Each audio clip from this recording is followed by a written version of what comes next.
आज का ये है, एक क्वेश्चन लेते हैं हम लोग। देखिए ये त्रिकोणमिति जो है वो एग्जाम में 10th के एग्जाम में बहुत महत्वपूर्ण होता है, तो आप लोग इसको अच्छे से देखिए।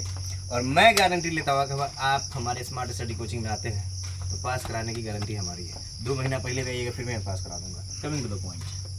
तो यदि सेक थीटा बराबर 13/12 हो तो sine theta plus sine theta तथा tan theta plus cot theta का मान ज्ञात करें। ठीक है, सवाल दिया है, इसमें साइन थीटा पूछा है, उसके बाद पूछा है कि tan theta plus cot theta, यानी एक को एक साथ जोड़ के बताना और एक का मान अलग से बताना। तो हमको 2 मान इसमें निकालना है। ठीक है, तो चलिए शुरू करते हैं। आप लोग हमारे वीडियो में बने रहे। मैं बहुत अच्छी चीज़ें, जैसे कि मैंने आपको ब्लॉग दिखाया, जो मुद्दे होते हैं मुद्दे बताता हूँ। आज मैं आपको मैथमेटिक्स पढ़ाऊंगा। मैं इसकी गारंटी लेता हूँ कि अगर आप मेरे साथ जुड़ जाते हैं, मेरे संस्थान में आते हैं, तो मैं मैथ में 10th में आप क्लास में पढ़ रहे, तो मैं 10th में पास कराने की गारंटी लूँगा। तो आप जल्द से हमारे साथ ज्वाइन करिए, आगे की वीडियो देखते रहिए। तो यहाँ जैसे हमने देखा कि सेक थीटा बराबर दिए हुआ है, तो सबसे पहले हम एक त्रिभुज का निर्माण करेंगे। तो चलो एक त्रिभुज बना लेते हैं। त्रिभुज में ये ए है, ये बी है और ये सी है। तो हम देखेंगे सबसे पहले कि सेक थीटा बराबर होता क्या है। सेक थीटा बराबर होता क्या है? तो सेक थीटा बराबर क्या होता है, आप लोग बताइए जल्दी से जल्दी। सेक थीटा बराबर क्या होता है? कर्ण दिए हुआ है, कितना दिए हुआ है कर्ण? लिखा हुआ है 13, तो 13 और आधार 12। इसका मतलब हमें लंब निकालना है।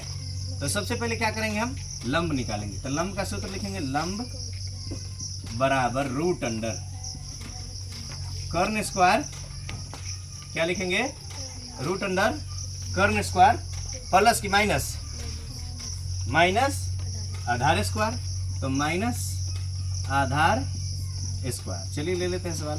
कर्ण का मान कितना दिया होता है? कर्ण लिखा हुआ है 13, तो 13 का स्क्वायर माइनस आधार 12 का स्क्वायर, तो 13 का स्क्वायर कहेंगे तो 169, 144 ना 144। ठीक है, घटा लेंगे तो कितना बचेगा? 9 में से 4 गया तो कितना बचा? 5।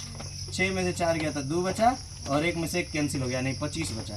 25 में को रूट से हटा देंगे, कितना बचेगा? 5 5 25। इसका मतलब यह है कि लंब का मान कितना हमें आ गया? 5 प्राप्त हो गया। ठीक है, तो लंब निकल गया हमारा।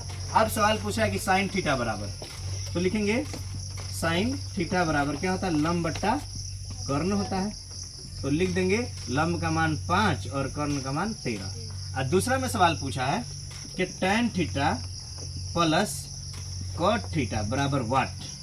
अब यहाँ पे सवाल ये होता है, तो हमें यहाँ इस बात को ध्यान देना है, गौर देना है कि टेन थीटा का मान क्या होता है, कॉट थीटा का मान क्या, दोनों के मान को निकाल करके फिर उसका कैलकुलेशन जो होगा उसको करेंगे, उसके बाद हम जाएंगे। ठीक है, तो आइए देखते हैं टेन थीटा बराबर क्या होता है। तो टेन थीटा बराबर होता है लंब बट्टा आधार, प्लस कॉट थीटा बराबर क्या होता है?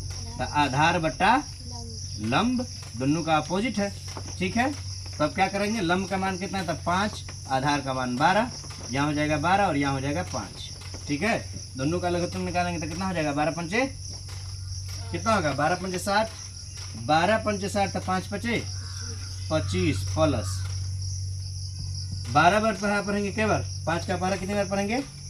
12 बार। तो 12 गुने 12 बराबर 144, कितना हो जाएगा? 169/60। ये हो जाएगा इसका आंसर। ठीक है दोस्तों, हमारे साथ जुड़े रहे। मैं गारंटी लेता हूँ आपको पास कराने की। चलिए वीडियो को शेयर